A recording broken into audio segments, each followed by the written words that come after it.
Boys and girls, today I'm going to read a story to you. It's called The Three Little Pigs, and it's written by James Marshall. I'm sure you've heard of it, so sit back and relax. Once upon a time, an old sow sent her three little pigs out into the world to seek their fortune. "Now be sure to write," she said, "and remember that I love you." The first little pig met a man with a load of straw. "I know," said the little pig. "I'll buy your straw and build a house." "That's not a good idea," said the man. "Mind your own business, thank you," said the little pig, and he bought the straw and set about building a house. It took him no time at all. Very soon a lean and hungry wolf happened by. Pig was just about his favorite food in the world. So he knocked on the door and said, little pig, let me come in." To which the little pig replied, "No, no, no, not by the hair of my chinny chin."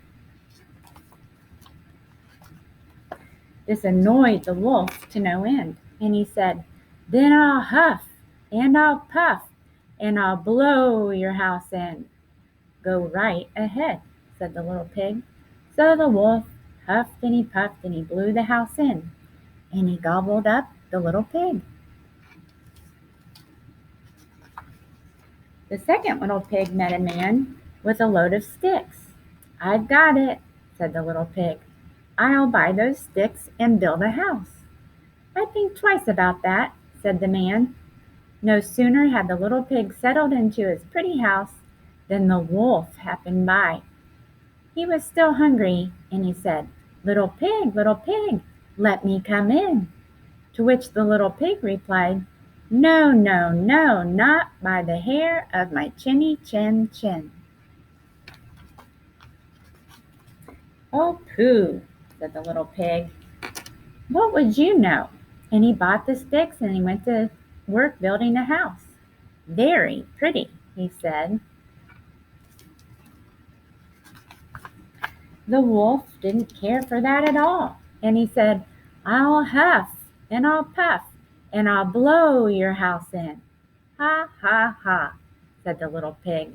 So the wolf huffed and he puffed, and he blew the house in, and he gobbled up the little pig. Now the third little pig met a man with a load of bricks. "These bricks will make a fine, sturdy house," said the man. "Capital idea, my good fellow," said the little pig.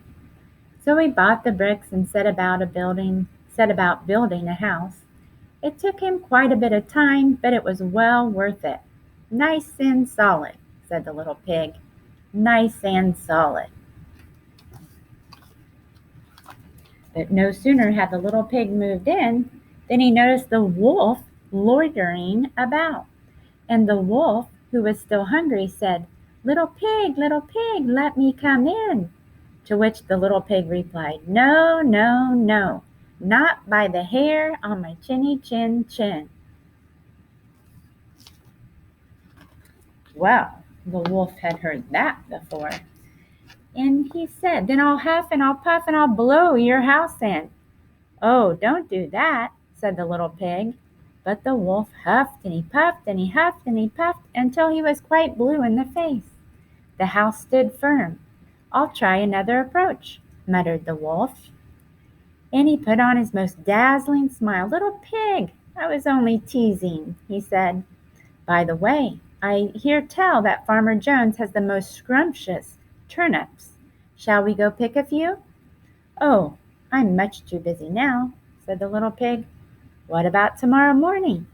"Excellent," said the wolf. "I'll come for you at 6. The next morning the little pig got up at 5, hurried off to Farmer Jones' turnip field, picked a basket full of scrumptious turnips, and dashed back home. When the wolf arrived at 6, the turnips were already boiling in the pot. "Sorry, I couldn't wait," said the little pig. The wolf tried not to show his displeasure. "No harm done," he said. "By the way, There is a lovely apple tree down in Merry Meadow. Shall we go help ourselves to a few apples?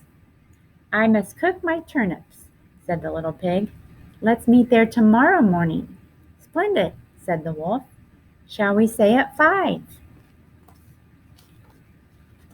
The next morning the little pig was up at 4 and went off for the apples. It took no longer than he'd expected to reach Merry Meadow. No, it took longer than he expected to reach Merry Meadow. And while busy gathering apples in the highest tree, he saw the wolf approaching. Do try one of these, he called down, throwing an apple as far as he could. When the wolf chased after the apple, the little pig shimmied down the tree and made it safely home. The next day, the wolf came out again. Really, he was quite put out. There's a fair today on Hog Hill, he said. Would you care to go? Why don't we meet there? Said the little pig. Would 3 o'clock suit you? Colossal, said the wolf. 3 it is. Just to make sure, he would be there at 2. At 1 in the afternoon, the little pig went to the fair and had a fine time. So fine he lost track of the hour. Suddenly, out of the corner of his eye, he saw the wolf coming up the hill. Without a minute to spare, the little pig jumped inside an empty butter churn and rolled down the hill toward the wolf. Well, the wolf was so scared, he ran all the way home.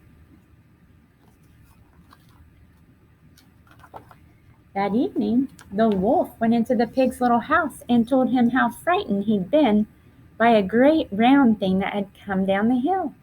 Frightened you, did I? Said the little pig. That great round thing was a butter churn, and I was inside. This was simply too much for the wolf to stand.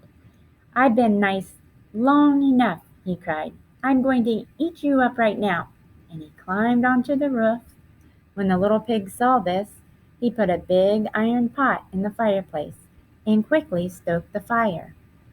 Here I come, cried the wolf. Dinner time.